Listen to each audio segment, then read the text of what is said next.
हम सांसद बनेंगे नहीं बनेंगे, हम विधायक बनेंगे नहीं बनेंगे, देश हमारा किस दिशा की ओर जा रहा है हमको उस पर काम करना चाहिए। कि 2024 का जो चुनाव है वो टिकटों पर डिपेंड नहीं कर रहा है। 2024 का चुनाव देश को गुलामी की राह पर ले जाने से बचाने का चुनाव चल रहा है। सूप बोले बोले चलनिया बोले, जिसके कि जो टिकट ले लेके वापस कर दे टिकट कि भाई हमको लड़ने नहीं है। गुजरात वालों को क्या हुआ, अभी कह रहे गारंटी, अब बाद में कह देंगे जुमला। 400 पार का नारा दे रहे हैं तो 40 तो देखिए, कांग्रेस ने अपना कल न्याय पत्र जारी कर दिया है, अपनी मैनिफेस्टो जारी कर दी है। उत्तर प्रदेश में अगर देखा जाए तो 17 सीटों पे 14 सीट पे उम्मीदवार कांग्रेस ने घोषित कर दिए हैं। अब इंडिया गठबंधन के अंदर देखा जाए तो चाहे सपा हो चाहे कांग्रेस हो, देखा जा रहा है टिकट जो है कभी किसी को मिलता है कभी किसी को मिलता है, ये भी खेल देखने को मिल रहा है। इस समय हम नकुल दुबे जी के पास हैं। नकुल दुबे जी हमारे साथ हैं। सीतापुर से टिकट हो चुका था लेकिन फिर टिकट काट दिया गया और राकेश राठौर जी को दे दिया गया है।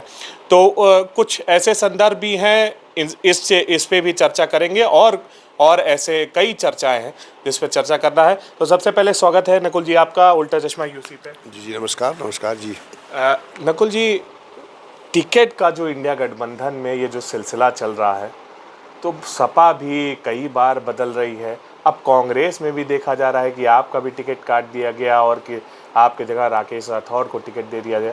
तो ये क्या हो रहा है? क्योंकि जो भाजपा है वो इसको इस तरह देख रही है कि भाई कांग्रेस के पास या सपा के पास कोई चेहरा ही नहीं है, उनका कोई मैनेजमेंट ही नहीं है। तो ऐसे भी चीज़ें बाहर निकल के आ रही है। तो क्या कहेंगे इसको लेके?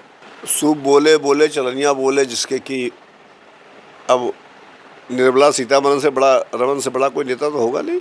क्या हुआ पचौरी साहब का, क्या हुआ और तमाम बाराबंकी वालों का क्या हुआ, और ढेर सारे नेता हैं जो टिकट ले लेके वापस कर दे टिकट कि भाई हमको लड़ने नहीं है। गुजरात वालों का क्या हुआ। इंडिया गठबंधन में शायद 1 या 2 केस हुए हैं। एक शायद उनका हुआ है प्रधान जी का, वो मेरठ का, और एक दूसरा ये सीतापुर का। तो ये सब मुरादाबाद और रामपुर में। हाँ, वही इसका प्रोपगंडा चाहे जितना भी बढ़ा चढ़ा बताया जाए, लेकिन शायद कांग्रेस में तो शायद ये पहला ही हमारा मामला रहा होगा जिसमें कि राकेश राठौर जी को, चूँकि हमको ऐसा नहीं कि 2-4 महीने बता दिया गया था, 2-4 साल पहले बताया कि साहब आपको लड़ना है। 2-4 दिन पहले उन्होंने हमारी घोषणा की थी। फिर उन्होंने देखा तो वहाँ पर जो उन्होंने समीकरण देखे तो राकेश राठौर जी के पक्ष में ज़्यादा अच्छे दिखाई पड़े। उन्होंने उनको कहा ये लड़ेंगे चुनाव। वेलकम, स्वागत है उनका। जो है हम लोगों से जो बल पड़ रहा है, हम लोग पूरी ताकत लगा करके इंडिया गठबंधन के प्रत्याशियों को जिताने के लिए अपना काम हम लोग चालू करें। समीकरण की आप बात कर रहे हैं, पिछली बार आप सपा और बसपा के गठबंधन के उम्मीदवार थे, दूसरे नंबर पे थे आप। फिर ऐसा क्यों हुआ कि इस बार आपका टिकट काट दिया गया? कांग्रेस से कहा गया बहुत विरोध चल रहा था आपका सीतापुर के अंदर। देखिए, ऐसा है कि विरोध तो हमारा 2019 में भी हुआ था जब मैं लड़े गया था वहाँ पर। तो ये जो प्राइवेट विरोध होते हैं इसका कोई बहुत ज़्यादा मतलब नहीं होता। 1 दिन की बात होती है, तो थोड़ा फिर उसके बाद 1 दिन में जो सभी लोग मान जाते हैं और जो भारतीय जनता पार्टी के द्वारा भेजे गए होते हैं वो हाथ मलते वापस चले जाते हैं, और जो हम लोग के बीच में रोक लेते हैं वो फिर अपना पूरी ताकत से चुनाव लड़ने में लग जाते हैं। तो इससे बहुत ज़्यादा हतोत्साहित होने की आवश्यकता नहीं, घबराने की जरूरत नहीं है। कुल मिलाकर के पूरी की पूरी जनमानस ने इस समय महंगाई के खिलाफ, बेरोजगारी के खिलाफ, आवारा पशुओं के खिलाफ तमाम सारे मुद्दे हैं। सब लोगों ने मन बना रखा है कि इस बार इंडिया गठबंधन से कोई आए, हम लोग उसको भारी मतों से जिता करके लोकसभा भेजने का काम करेंगे ताकि हम लोगों के दुखों का अंत हो और एक बार हिंदुस्तान में पुनः खुशहाली लौटे जो 2014 के पहले थी। अच्छा, लेकिन नकुल दुबे जी, क्या आपको जैसे कि अगर कांग्रेस के अंदर की बात करें तो लगातार, अगर चलिए आपका टिकट जो था ये भी बताया गया कि आप अखिलेश यादव से अभी 2 से 3 दिन पहले मिलने भी गए थे। तो क्या आप सपा ज्वाइन कर रहे हैं या कुछ नई बातें हैं कहीं और से लड़ने? कानपुर से बातचीत हो रही थी कि आपको लड़ाया जा सकता है, ऐसा कुछ है? अब देखिए, अब जो आप बातें कही जा रही सुनिए, उसका तो मेरा कोई लेना देना नहीं है। 1 तारीख को मैं गया था माननीय अखिलेश यादव जी से मिलने, और एज ए गठबंधन प्रत्याशी के रूप में गया था। और माननीय राष्ट्रीय अध्यक्ष महोदय ने बहुत ही विनम्रता से अपना सहयोग देने का आश्वासन दिया और उन्होंने तत्काल मेरे एक अनुरोध पर 3 तारीख को सीतापुर के पदाधिकारियों की बैठक प्रदेश कार्यालय में बुला ली और उन्होंने 3 तारीख को बैठक लिया। सबको उन्होंने इंस्ट्रक्शन दिए। तब तक मेरा टिकट था, लेकिन उसके बाद 3 तारीख की रात में शाम को ये जानकारी हुई कि साहब वहाँ पर मेरे अलावा कोई अन्य, मेरे जगह पर कोई अन्य प्रत्याशी लड़ेगा।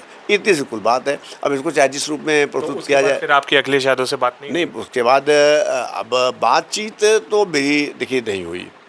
सच्चाई पूछिए तो बातचीत नहीं हुई, लेकिन हाँ ये है कि मैंने शुक्रिया अदा किया कि आपने जो सहयोग दिया इसके लिए मैं आभार प्रकट करता हूँ। और वहाँ से मुझे ये कम्युनिकेशन है कि आप ठीक है, धन कोई बात नहीं, जो भी प्रत्याशी है हमको भी सहयोग करना है और समाजवादी पार्टी को सहयोग करना है। नाराज़गी कोई नहीं है, क्योंकि अतुल प्रधान भी कहे जब टिकट कटा तो उन्होंने कहा भाई देखिए खुश तो नहीं है सांसदी का टिकट कटा है, लेकिन समर्थन करेंगे। तो आपका भी टिकट कटा है, तो ऐसा कुछ है क्या? देखिए टिकट शब्द से मतलब क्या है? टिकट का अर्थ है, देखिए 2024 का जो चुनाव है वो टिकटों पर डिपेंड नहीं कर रहा है।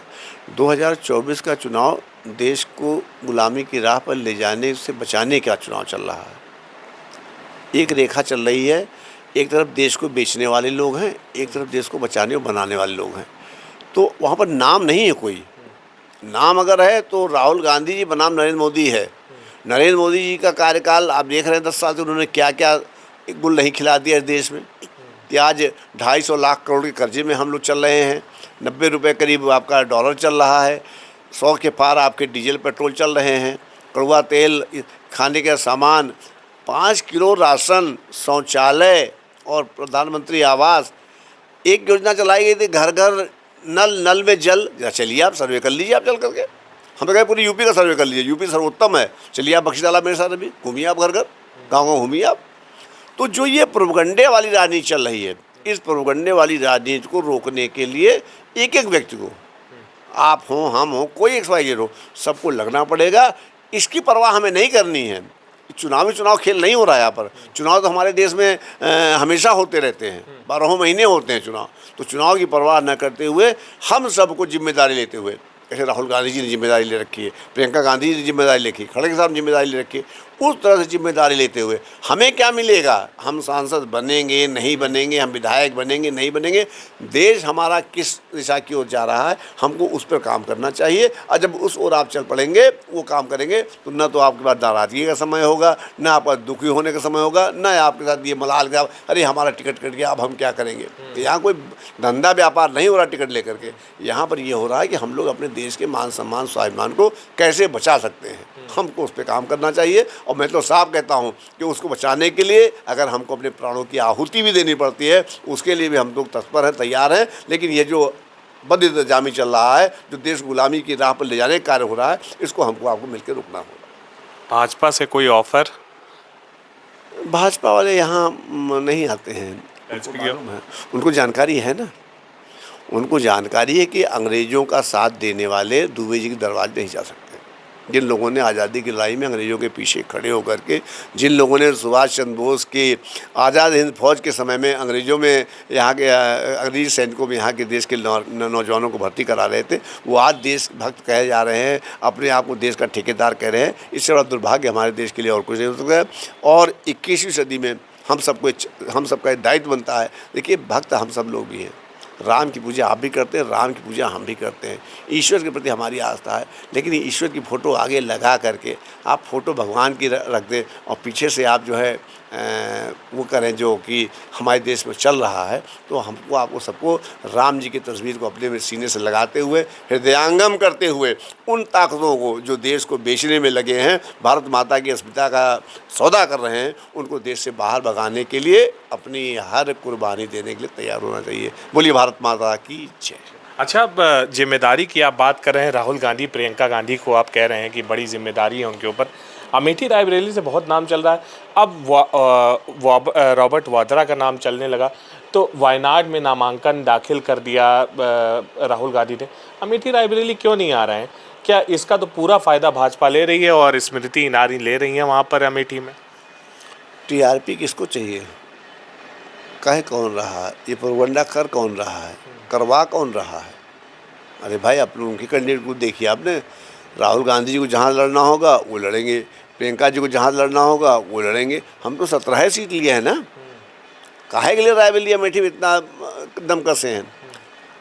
स्मृति ईरानी लड़ रही है ना, नहीं लड़ रही हैं। स्मृति ईरानी भाजपा से लड़ रही हैं, लड़ रही है। लेकिन राहुल गांधी, प्रियंका गांधी या रॉबर्ट वाड्रा क्या है? समय आएगा, चूंकि राष्ट्रीय नेतृत्व है, पूरा देश का चुनाव देखना है, तो ठीक है वहाँ पर देखिए। मैं फिर कह रहा हूँ और बार बार दोहरा रहा हूँ मेरे दोस्त, कि इस वक्त कौन कहाँ से चुनाव लड़ेगा ये प्रश्न बहुत महत्वपूर्ण नहीं है। महत्वपूर्ण प्रश्न ये है कि हम लोग हिंदुस्तान से भारतीय जनता पार्टी को कैसे नेस्तनाबूद करेंगे। चुनाव तो ले लिया, कोई नहीं लड़ेगा ही लड़ेगा, वोट तो पड़ेगा ही पड़ेगा। लेकिन ये महत्वपूर्ण आप कह रहे हैं नहीं है, लेकिन महत्वपूर्ण इसलिए भी बन जाता है कि भाई ऐसी बातें चल रही हैं कि दक्षिण में कांग्रेस का अच्छा जनाधार है, तो दक्षिण से तो चले गए। यहाँ पर धीरे धीरे भाजपा वाले कह रहे हैं कि यहाँ धीरे धीरे सफाया हो रहा है कांग्रेस का, इसलिए राहुल गांधी डर रहे हैं या प्रियंका गांधी डर रही हैं यहाँ से अमेठी या रायबरेली से चुनाव लड़ने। अब देखिए, जिसको जो कहना हो कहे, उस पर हमको आपको ज़्यादा परवाह नहीं करनी चाहिए, हमको आपको ज़्यादा चिंता नहीं करनी चाहिए, कहने दीजिए। इस वक्त जो हमारे देश के हालात चल रहे हैं, जो हमारे देश में स्थितियाँ पैदा कर दी गई हैं, जो देश में स्थितियाँ बना दी गई हैं, चाहे वो गोदी मीडिया के माध्यम से कह सकते हैं, चाहे वो ईडी के माध्यम से कह सकते हैं, चाहे इनकम टैक्स के माध्यम से, चाहे अन्य संवैधानिक संस्थाओं के माध्यम से कह सकते हैं, कि आपने विपक्ष के लिए क्या कर दिया है। आपने विपक्ष को एक पन्ना दे दिया है और पूरे कमरे में लाइट ऑफ कर दी, पूरा अंधेरा, और कह ये पन्ना पढ़ो। लोकतंत्र है, देश आज़ाद है, पन्ना पढ़िए आप। अरे यार, जब वो अंधेरा है, रोशनी है नहीं, पन्ना कौन पढ़ लेगा। लाइट जलानी पड़ेगी ना। तो जो लाइट वाली व्यवस्था थी वो तो सब उन्होंने अपने घर में रख लिया है। सच्चाई में जिए, झूठ में बहुत जी लिए। 2013 से जो चल रहा है तमाशा कि साहब वो महंगाई यहाँ आ जाएगी और वो ये हो जाएगा, राम राज्य हो जाएगा, दूध की नदियाँ बहेंगी, ये है वो है, कुछ भी नहीं साहब। सब हमने आपने जो कल्पना की थी, जिस रामराज्य की वास्तव में हम लोग स्थापना चाह रहे थे, वो रामराज्य वो तो स्थापित हो, हाँ चाह तो वो राज्य स्थापित हो गया जिसमें जीना हम लोग आपको ये सोच रहे हैं। यार कहाँ पर, जो नरेंद्र मोदी कभी कहा करते थे ना कि वो कहीं जाते तो कहते कहाँ यार ये हिंदुस्तान में पैदा हो गए। वास्तव में आज लग रहा है, जब कंगना रनावत का बयान आता है कि साहब हम तो 2014 में हमको आज़ादी मिली है और उनको लोकसभा टिकट दिया जाता है, तो लगता है वास्तव में यार कहाँ हम लोग इस देश में आ गए। कि चंद्रशेखर आज़ाद क्या सोचते होंगे, सुभाष चंद्र बोस जी क्या सोचते होंगे, सरदार भगत सिंह क्या सोचते होंगे, जितने लोगों ने फांसी की सज़ा पाई उनको क्या सोचते होंगे, जलियांवाला बाग में जो मैसेकर हुआ उनके जिन लोगों ने अपने प्राणों की आहुति दी वो लोग क्या सोचते होंगे, जिन लोगों ने आज़ादी की लड़ाई में अपना सब कुछ कुर्बान करके सन 47 में देश को आज़ाद किया, वास्तव में आज क्या सोचते होंगे। हिंदुस्तान का संविधान देने वाले आज क्या सोचते होंगे कि जिन लोगों को ऐसे वक्तव्यों पर देशद्रोह का मुकदमा झेलना चाहिए, उनको पद्म विभूषण दे करके उनको लोकसभा चुनाव लाया जाता है। इससे बड़ा दुर्भाग्य हमारे देश के लिए कुछ नहीं होता है। इसलिए ए मेरे शूरवीरों, मैं अपील करता हूँ आपके चैनल के माध्यम से, उठो जागो और तैयार हो जाओ। इस देश को गुलामी की राह पर ले जाने वालों के खिलाफ एक मुहिम चलाओ, ताकि वो ग्राउंड सेरेमनी करना बंद करें, विदेशों से पैसा भीख मांगना बंद करें और हिंदुस्तान के मान सम्मान स्वाभिमान से खिलवाड़ करना बंद करें, ताकि हमारा देश पुनः आज़ादी की राह पर जैसे चल रहा था वैसे चलने के लिए। कंगना रनावत का आपने जिक्र किया। कंगना रनावत ने कहा है कि राहुल गांधी हो सकता है पॉलिटिक्स में ना आना चाह रहे हो, एक्टिंग में जाना चाह रहे हो, लेकिन उनकी सोनिया गांधी का नाम लिया, दुनिया की अमीर महिला हैं, वो उनको जबरन पॉलिटिक्स में लाना चाह रही हैं, जिसके वजह से वो बहुत लोनली हैं, ऐसा उन्होंने कहा। राहुल गांधी जी के पैर का धुवन, ये मैं दोबारा दोहरा रहा हूँ, वह व्यक्ति जो देश की अस्मिता के लिए दसियों हजार किलोमीटर पैदल चलने का साथ है कोई देश में? एक नाम को बता दीजिए हमको। 10,000 छोड़िए, 500 बता दीजिए। हेलीकॉप्टर से रोड शो कर रहा हूँ गाड़ी आकर, मतलब हेलीकॉप्टर से रोड शो पहली बार सुना, पूरा वायरल हो रहा, देख लीजिए आप। और कहाँ कंगना रनावत कहाँ रहा?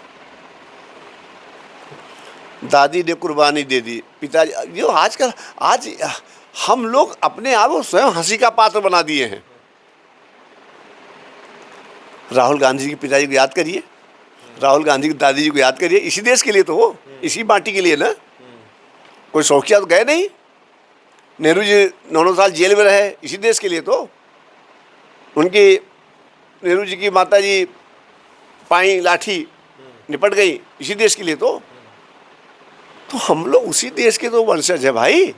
अपने बाप को नकार दें, अपनी माँ को नकार दें, अपनी माँ से वो क्या बोलते हैं बैंक के सामने लाइन लगवा करके फ़ोटो खिंचवा करके उसको जो है टीआरपी बटोरे, ये सब करें हम लोग?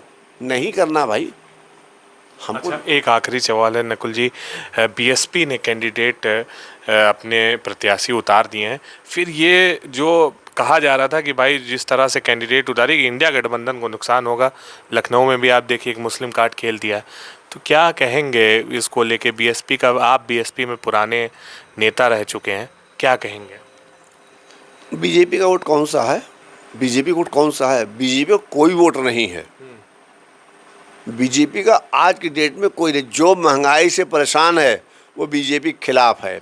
बीएसपी की बात कर रहा हूँ। जो किसान है वो बीजेपी के खिलाफ है। जो नौजवान है वो बीजेपी के खिलाफ है। जो सैनिक साथी हैं वो बीजेपी के खिलाफ हैं। जो माताएं बहनें वो बीजेपी के खिलाफ हैं। इन लोग कोई जात तो है नहीं भाई। किसान की कोई जात तो होती नहीं है, नौजवान की कोई जात तो होती नहीं है, माताओं बहनों को जात तो होती नहीं है, व्यापारियों को जात तो होती नहीं है। इन सब लोगों ने मन बना लिया है कि इस बार हम लोग भारतीय जनता पार्टी का सुपड़ा साफ करेंगे। तो भारतीय जनता पार्टी का सुपड़ा साफ करने के लिए सर्व समाज ने ये फैसला ले लिया है। तो इंडिया गठबंधन की तरफ है। देश को गुलामी की राह पर नहीं जाने देंगे। तो जो लोग देश को आज़ाद देखना चाहते हैं, देश को बिकते हुए नहीं देखना चाहते हैं, एयरपोर्ट पर गुलामी का अनुभव नहीं करना चाहते हैं, रेलवे में गुलामी का अनुभव नहीं करना चाहते हैं, आपके ओएनजीसी और जितनी बड़ी बड़ी संस्थाएं सरकारी हैं वहाँ पर गुलामी का अनुभव नहीं करना चाहते हैं, वो सब लोग इंडिया गठबंधन के साथ हैं। और जो देश को बेचने वाले हैं, कितने लोग हैं? 2 ही तो हैं, बम्बई वाले। आप सब जानते हैं। बीएसपी का साफ तौर पे आप नाम नहीं ले रहे हैं, कहा जा रहा है इंडिया गठबंधन को बहुत नुकसान पहुंचाएंगी। देखिए बीएसपी और सब, देखिए बीएसपी आप कह रही है, आपको लग रहा है ना, मैंने आपसे बहुत अच्छा सवाल पूछ लिया कि आप जवाब आपने मैंने घुमा दिया हमको कि जब बीजेपी के खिलाफ लहर चल रही है तो बीजेपी के खिलाफ जो लहर चल रही है वो किधर जा रही है? वो गठबंधन, इंडिया गठबंधन की ओर जा रही है। तो इंडिया गठबंधन लड़ाई चल रही है और इंडिया गठबंधन निश्चित रूप से 2024 के चुनाव में बहुत भारतीय जनता पार्टी को पटकनी दे करके इस देश के लोकतंत्र की रक्षा करने जा रही है। मतलब आप कह रहे हैं कोई जातीय समीकरण नहीं काम आएगा इस बार? कहता हूँ, फिर दोबारा दोहराऊंगा ही, फिर दोबारा वही दोहराऊंगा बात कि साहब इन लोगों की जात तो नहीं। 400 पार का नारा दे रहे हैं तो 40 भाई किस बात का वोट मिलेंगे? 10 साल में भाई बेवकूफ़ी तो बनाया है। अभी कह रहे हैं गारंटी, अब बाद में कह देंगे जुमला। तो हम एक बार मान ली फंस गए भाई। आपने कहा कि हाँ 15 लाख रुपया देंगे, ये करेंगे, वो करेंगे, और बाद में कहते हैं अभी तो जुमला था। अभी आपने कहा चुनाव है तो गारंटी है, और चुनाव खत्म हुए तक भैया तो जुमला ही रहा। तो अब जनता अब उस जुमले में नहीं आने वाली है। आपकी गारंटी धोखा है मोदी जी, धोखा आप जनता नहीं खाएगी और जनता आपको 2024 में निश्चित रूप से सबक सिखाएगी। लेकिन ये नहीं समझ में आ रहा कि आप बहुत टिकट घट गया आपका, बहुत शांत बैठ गए, कोई विरोध भी नहीं, और अब क्या आगे का क्या आपका समीकरण है? किस तरीके से आप प्रचार में वहाँ सीतापुर में उतरेंगे? कानपुर से नाम चल रहा है, आपने उसका जवाब नहीं दिया। देखिए मैंने फिर कहा ना, इस वक्त हमारा आपका किसी XYZ का चुनाव लड़ना उतना महत्वपूर्ण नहीं है साथी। महत्वपूर्ण क्या है? महत्वपूर्ण क्या है कि आपको अर्जुन की तरह से चिड़िया की आँख पर निशाना लगाना है। आप वहाँ ध्यान दीजिए कि हम किस तरह से भारतीय जनता पार्टी को दोबारा सत्ता में आने से, हमें लोकतंत्र भी बचाना है, हमें संविधान भी तो बचाना है, हमें अपने आप को और अपने आप को बचाना है। तो हमको अगर हम सबको एक दूसरे को बचाना है तो हम सब लोग इस वक्त एकत्रित हों। पर्चा कोई भरी आएगा भाई, वहाँ तो चुनाव निशान रहेगा ना, कुछ और हो जाएगा। हाँ चुनाव निशान रहेगा, तो आप चुनाव निशान पर केंद्रित करिए, अपने नामों पर मत जाइए। नकुल दुबे लड़ेंगे, फलाने लड़ेंगे, दिखाएंगे, उस पर आप करेंगे। और हम तो लगातार काम करते हैं। अभी मैंने कल एक ट्वीट डाला है, कहीं तो वो पढ़ के सुना दें, और करीबन 17,000 लोगों से ज़्यादा, 17,000 ज़्यादा उसमें लोगों ने उसको पसंद किया है। आप भी सुन लीजिए। आप कह रहे हैं कि आप शांत बैठ गए हैं और ये है, आप नाराज़ क्यों नहीं है? नाराज़ होना चाहिए आपको, हम नाराज़ नहीं होते। मैंने लिखा है, न टिकट चाहिए, न सम्मान चाहिए, बस देश चाहिए और देश का स्वाभिमान चाहिए। न डरे थे और न डरेंगे, देश के लिए ही लड़ेंगे, लड़ेंगे और जीतेंगे, और लड़ेंगे और जीतेंगे। भारत माता का सम्मान जो 10 सालों में कम हुआ है उसे पुनः स्थापित करेंगे, झूठ को जड़ से समाप्त करेंगे। भारत माता की जय हो। ये 17,600 पहुंच चुका है। जी बिल्कुल। तो देखिए हमारे साथ नकुल जी थे, नकुल दुबे जी, जिन्होंने कहा कि इस बार चुनावी टिकट की लड़ाई नहीं है, लड़ाई है लोकतंत्र बचाने की। और लगातार हमने इनसे बात की और उन्होंने हर मुद्दे पे, चाहे वो अमेठी का मुद्दा हो या कि नकुल दुबे जी अब आगे क्या करेंगे, उस पर भी उन्होंने बता दिया, अपना ट्वीट पढ़ दिया और ट्वीट में बता दिया कि टिकट मिले ना मिले लेकिन लोकतंत्र की रक्षा करेंगे और भारत माता की जय बोलेंगे। तो आप ज़रूर बताइए आपको ये रिपोर्ट कैसी लगी। ये रिपोर्ट थी उल्टा चश्मा यूसी के लिए। मैं अमन श्रीवास्तव, लखनऊ।